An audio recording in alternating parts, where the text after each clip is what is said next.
তাকদীর নিয়ে প্রিয় ভাইরা বিচলিত হবেন না। আপনার তাকদীরে যা আছে আপনি পাবেন, যা নাই কোশ্চিন কালেও পাবেন না, ফুল স্টপ। আপনার তাকদীরে যা আছে আপনি পাবেন, না পেয়ে আপনি দুনিয়া থেকে যাবেন না, ফুল স্টপ। আর আপনার তাকদীরে যা নাই সারা দুনিয়ার মানুষ মিলে আপনাকে দিতে পারবেন না। এই চিন্তাটা আগে মাথার মধ্যে সেট করেন। এই দুনিয়ার জীবনে আপনার দুনিয়ার বাড়ি গাড়ি, টাকা পয়সা, রিজিক, ব্যবসা বাণিজ্য, স্ত্রী সন্তান, এগুলোকে নিয়ে এত বিচলিত হওয়ার কিছু নাই। আপনার আমার তাকদীরে যা লেখা হয়েছে এর একটা দানা আপনি বেশি খেয়ে পৃথিবী থেকে যাবেন না। আর আপনার আমার রিজিকে যা আছে তার এক চুল রেখে আপনি দুনিয়া থেকে যাবেন না। এটাই চূড়ান্ত সত্য কথা। আপনি ঘুষ খান আর সুদ খান আর দুর্নীতি করেন আর মানুষের সম্পদ আত্মসাৎই করেন না কেন, যতটুকু লেখা আছে আপনার তাকদীরে এর বেশি আপনি কিচ্ছু পাবেন না।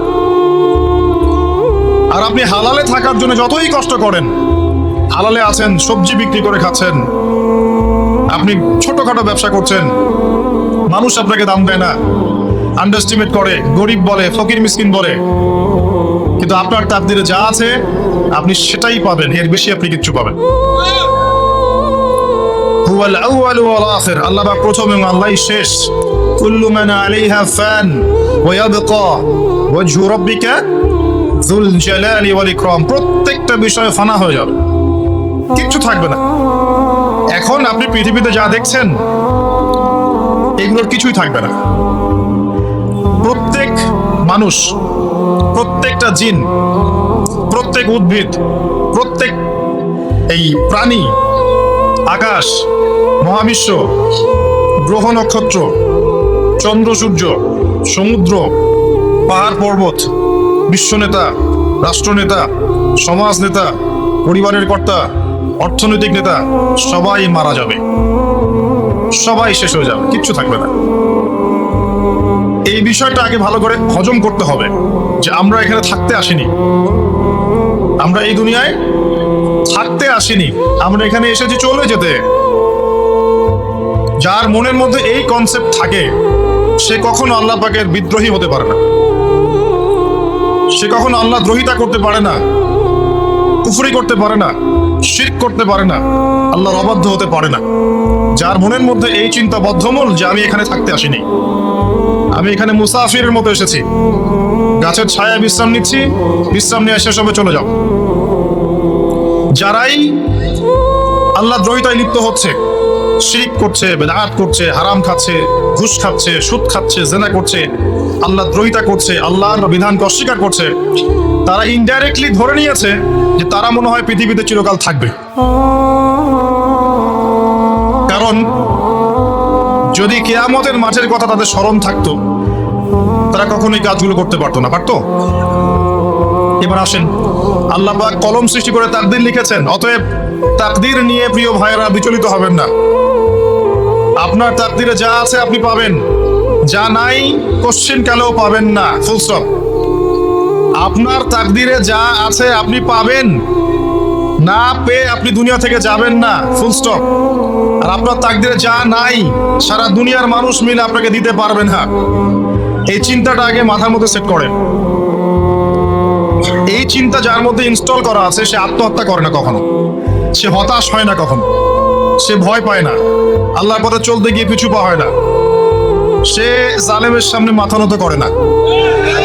যার মাথায় এই চিন্তা আছে যে আল্লাহ যা লিখেছেন এটা হবে, যা লিখেন নাই সারা দুনিয়ার মানুষ মিলে সেটা হবে না, সিম্পল। এর মধ্যে আল্লাহ পাক পরীক্ষায় ফেলবেন, ওই বিষয়টা ডিফারেন্ট। আমি অবশ্যই তোমাদেরকে পরীক্ষা করব ভয় দিয়ে, ক্ষুধা দিয়ে, সন্তানের কি ইন্তেকাল দিয়ে, ফসলের ক্ষতি দিয়ে, সম্পদের ক্ষতি দিয়ে আমি পরীক্ষা করব। কিন্তু যারা সবর করবে এবং যারা এই কনসেপ্ট রাখবে ইন্না লিল্লাহি ওয়া ইন্না ইলাইহি রাজিউন, এদেরকে আল্লাহ পাক প্রশংসা করেছেন, ইনশাআল্লাহ এরা সফল হবে। আল্লাহ পাক তাকদীর লিখে ফেলেছেন, তাকদীর নিয়ে টেনশন করবে না, রিজিক নিয়ে টেনশন করবে না। এখনকার যুব সমাজের সবচেয়ে বড় টেনশন রিজিক।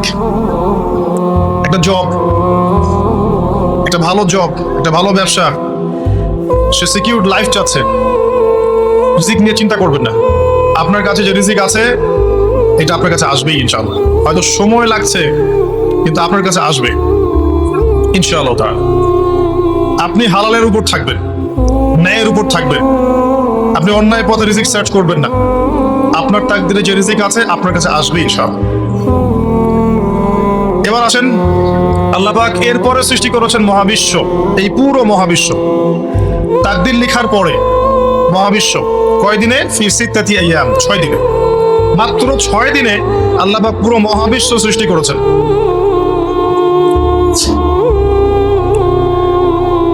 হুয়াল্লাযী খালাকাস সামাওয়াতি ওয়াল আরদা ফি সিত্তাতি আইয়াম সুম্মা ইসতাওয়া আলাল আরশ। সূরা হাদীদের মধ্যে এটা আছে। তিনি সে আল্লাহ যিনি এই মহাবিশ্ব সৃষ্টি করেছেন 6 দিনে, এরপরে আরশের উপর সমাসীন হয়েছেন। আল্লাহ পাক এর একদিন আমাদের একদিনের মতো নয়, বরং কিয়ামতের মাঠে যেদিন আমরা দাঁড়িয়ে থাকব, এই দিনটা হবে আল্লাহর হিসেবে 50,000 বছরের সমান। মানুষ অস্থির হয়ে থাকবে, বিচার শুরু হচ্ছে না কেন। অপেক্ষা করা কাজটা খুব যন্ত্রণাদায়ক, তাই না? কারো জন্য অপেক্ষা করে আছেন, 1 ঘন্টা পর আসবে, এলো না, আপনি অস্থির হবেন। 2 ঘন্টা পর এলো না, 10 ঘন্টা পর এলো না, আপনি অস্থির হবেন, পায়চারি করবেন, বই পড়বেন, নাস্তা খাবেন, হাঁটাহাঁটি করবেন, আপনি ব্যাকুল হয়ে যাবেন। অপেক্ষা করা একটা ডিফিকাল্ট কাজ। কিয়ামতের মাঠে মানুষ 50,000 বছর অপেক্ষা করবে, বিচার শুরু হচ্ছে না কি জন্যে। সবাই গিয়ে ধন্না দিবে, প্রথমে আদম আলাইহিস সালাম, তারপরে নূহ আলাইহিস সালাম, ইব্রাহিম, মূসা, ঈসা আলাইহিমুস সালাম। আল্লাহর কাছে একটু সুপারিশ করেন, বিচার যেন শুরু হয় অ্যাটলিস্ট। কেউ কিচ্ছু করতে পারবে না, কারণ সবাই বলবে ইয়া নাফসি, ইয়া নাফসি।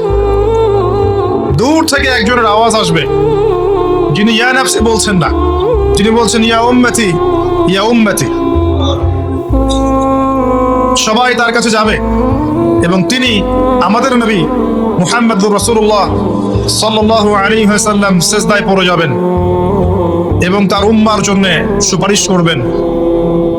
উম্মার কবিরা গুনাহগার ব্যক্তিদেরকে সুপারিশ করে তিনি জান্নাতে নিয়ে যাবেন ইনশাআল্লাহ। আল্লাহ তাকে ওয়াদা করেছেন, হে নবী, তোমার উম্মতের কোনো ব্যক্তি যদি শিরক না করে আমার সামনে উপস্থিত হয়, আমি তাকে মাফ করে দেব ইনশাআল্লাহ। হাদিসে কুদসির মধ্যেও আছে যে, হে আদম সন্তান, তুমি যদি দুনিয়ার সমান পাপ নিয়ে, আসমান জমিন সমান পাপ নিয়ে আমার সামনে দাঁড়াও, কিন্তু আমার সাথে কাউকে শরীক করনি, তাহলে আমি আল্লাহ তোমার সামনে আসমান জমিন সমান ক্ষমা নিয়ে উপস্থিত হব ইনশাআল্লাহ। শোনেন, 1,999 জন মানুষ জাহান্নামে যাবে। প্রতি 1000-এ 999 জন মানুষ জাহান্নামে যাবে। সহিহ বুখারীর হাদিস 4 বার এসেছে। এখানে ইকুয়েশনটা এমন না যে ম্যাথামেটিক্যালি ক্যালকুলেট করতে হবে, এমন নয়। এটা দিয়ে আধিক্য বোঝানো হচ্ছে, বেশিরভাগই জাহান্নামে যাবে। এই কথা আল্লাহ পাক কিন্তু সূরা আরাফের মধ্যেও বলেছেন 179 নম্বর আয়াতে, ওয়ালাকাদ যারানা লিজাহান্নামা কাসীরাম মিনাল জিন্নি ওয়াল ইনস। একই বিষয়, কোরআন হাদিস পরস্পর মিলে যায়। এখানে একটা বিষয় বুঝতে হবে, আল্লাহ পাক বলেছেন সূরা নিসার মধ্যে, ইন্নাল্লাহা লা ইয়াগফিরু আন ইউশরাকা বিহি ওয়া ইয়াগফিরু মা দুনা যালিকা লিমান ইয়াশা। আল্লাহ পাক তার সাথে শিরকের গুনাহ মাফ করবেন না, এছাড়া যে কোনো গুনাহ আল্লাহ পাক যাকে ইচ্ছা মাফ করতে পারেন। তার মানে যে বেশিরভাগ মানুষ জাহান্নামে যাচ্ছে, তাদের আমলনামায় কোন পাপ থাকতে পারে? কথা বোঝা যাচ্ছে কি? নিঃসন্দেহে তাদের আমলনামায় শিরকের পাপ থাকবে। এটা বুঝতে আপনাকে পিএইচডি করার দরকার নাই। আল্লাহ পাক শিরক ব্যতীত যে কোনো পাপ যাকে ইচ্ছা মাফ করতে পারে। তার মানে তারা জাহান্নামে যাচ্ছে বিকজ অফ শিরক। আমাদের মুসলিমরা এখন শিরক বোঝে না, অমুসলিমরা তো শিরক করেই। যেমন কেউ বলছে ওয়াকালাতিল ইয়াহুদু উযাইরুন ইবনুল্লাহ, ইহুদিরা বলছে উযাইর আল্লাহর সন্তান, নাউযুবিল্লাহ। শিরক। অথচ ওরাই এখন বিশ্বকে রুল করছে, তাই না? ওয়াকালাতিন নাসারা আল মাসীহ ইবনুল্লাহ, নাসারা বলছে যে ঈসা ইবনে মারইয়াম আল্লাহর সন্তান, তাই না? অথচ ওই সভ্যতাই এখন বিশ্বকে রুল করছে। যালিকা কাউলুহুম বিআফওয়াহিহিম, এটা ওদের মুখের কথা, এটা জাস্ট মুখের কথা। আবার অনেক সময় দেখা যায় যে আল্লাহকে বাদ দিয়ে আমরা মাধ্যম পূজাও করছি। অমুসলিমরা তো শিরক করছেই, যারা মুসলিম তারা দেখবেন আল্লাহকে বাদ দিয়ে মাধ্যম পূজা শুরু করেছে। মাজারের পূজা করছে, কবরের পূজা করছে, মৃত ব্যক্তির ওসিলায় পার পাওয়ার চেষ্টা করছে। মুসলিম থেকে দেখবেন তাকদীরকে অস্বীকার করছে, আল্লাহর হালালকে হারাম করছে, আল্লাহর হারামকে হালাল করছে। মুসলিম থেকে দেখবেন যে হাতে একটা আংটি পড়েছে, ভাই কি জন্য পড়েছেন? এই রোগ ভালো হবে আমার। গলায় একটা বালা ঝুলিয়েছে, কোমর একটা মাদুলি, ভাই এগুলো কেন? যে এগুলো দিয়ে রোগ ভালো হবে। মুসলিমদের কথা বলছি, অমুসলিমদের কথা বাদ দেন। যারা বলছে আল্লাহর সন্তান আছে, ওদের কথা তো বলার দরকার নেই আমাদের, কারণ এগুলো স্পষ্ট শিরক। তবে এতটুকু বলি যে 25শে ডিসেম্বরে যারা বলেছে মেরি ক্রিসমাস, বলেছে না? 25শে ডিসেম্বর যারা বলেছে মেরি ক্রিসমাস, মুসলিমদের মধ্যে এরা স্বীকার করে নিয়েছে যে ওই দিন আল্লাহ রাব্বুল আলামিন ঈসা আলাইহিস সালামকে জন্ম দিয়েছেন। নাউযুবিল্লাহ, নাউযুবিল্লাহ মিন যালিক। আর এটা এত বড় একটা কথা, এই কথা যদি আসমান জমিন আর পাহাড় শুনে রিয়্যাক্ট করতে পারতো, থরথর করে কেঁপে ভেঙে যেত এরা। সূরা মারিয়ামের শেষের দিকে পড়ে দেখেন, وقالوا اتخذ الرحمن ولدا لقد جئتم شيئا إدا تكاد السماوات والأرض يتفطرن منه وتنشق الأرض وتخر الجبال هدا। পরেন অর্থটা, আসমান জমিন পাহাড় যদি এই কথা শুনে রিয়্যাক্ট করতে পারতো, এরা চৌচির হয়ে যেত। এত বড় একটা কথা বলেছো তোমরা, ঈসা আলাইহিস সালামকে আল্লাহ পাক জন্ম দিয়েছেন। আউযুবিল্লাহ। এরা তো শিরক করছেই। মুসলিমরাও দেখবেন এই যে যেগুলো বললাম, আল্লাহকে বাদ দিয়ে অন্যের কাছে দোয়া করছে, আল্লাহকে বাদ দিয়ে অন্যকে সেজদা করছে, আল্লাহকে বাদ দিয়ে অন্যের কাছে নজর মানত করছে, আল্লাহকে বাদ দিয়ে অন্যের জন্য জবাই করছে, আল্লাহর তাকদীরকে অস্বীকার করছে, আল্লাহর হালালকে হারাম করে নিচ্ছে, আল্লাহর হারামকে হালাল করে নিচ্ছে। দেখবেন মুসলিমরা করছে। এবার মুসলিম জেনারেশন, এমন একটা প্রজন্ম বের হচ্ছে এখন, ইয়াং জেনারেশনের, তারা বলছে যে এই মহাবিশ্ব বিগ ব্যাং থেকে সৃষ্টি হয়েছে, আল্লাহ বলতে কিছু নাই। আপনি বোঝেন কি কারণে প্রতি হাজারে 999 পিপল জাহান্নামে কেন যাবে? কারণটা কি? শিরক। আর এই শিরকটা হচ্ছে আপনার চিন্তায়, আপনার কথায় এবং আপনার কাজে। চিন্তার মধ্যে শিরক। যেমন একজন ব্যক্তি চিন্তা করে আকীদা যে আল্লাহ ছাড়া অমুকও সন্তান দিতে পারে, এরকম আকীদা নাই মুসলিমদের? আছে। একজন বলছে আল্লাহ কল্যাণের মালিক আর শয়তান হচ্ছে অকল্যাণের মালিক। কথাটা শুনতে খুব ভালো লাগে না? অকল্যাণ হয়তো আল্লাহর পক্ষ থেকে আসে না, আল্লাহ পবিত্র, অকল্যাণ শয়তানের পক্ষ থেকে আসবে। ব্যাপারটা কেমন? ভালো মন্দ, কল্যাণ অকল্যাণ, দুঃখ কষ্ট সুখ সবকিছু কার পক্ষ থেকে আসে? এমন নয় যে ভালোগুলো আল্লাহ দেন, অকল্যাণগুলো শয়তান দেয়। নাউযুবিল্লাহ। এরকম আকীদা আছে মানুষ। কিছু মানুষ বলছে তাকদীর বলতে কিচ্ছু নাই, মানুষ নিজেই তার কর্মের নিয়ন্ত্রণ। শিরক। কিছু মানুষ বলছে যে ভাগ্যই সব, মানুষের কাজের কোনো স্বাধীনতা নাই।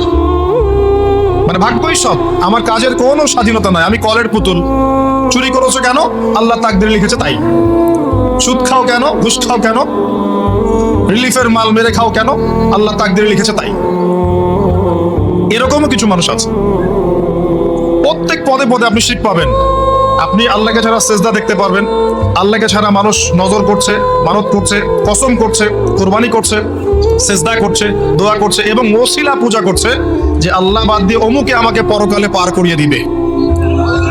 নাউযুবিল্লাহ বলছেন ঠিকই, কিন্তু আমাদের দেশের বহু মানুষের আকীদা এমন যে আমাকে পরকালে পার করায় দেওয়ার লোক আছে, সমস্যা নাই। শোনেন, পরকালের প্রতিটা সুপারিশ আল্লাহর ইখতিয়ারে।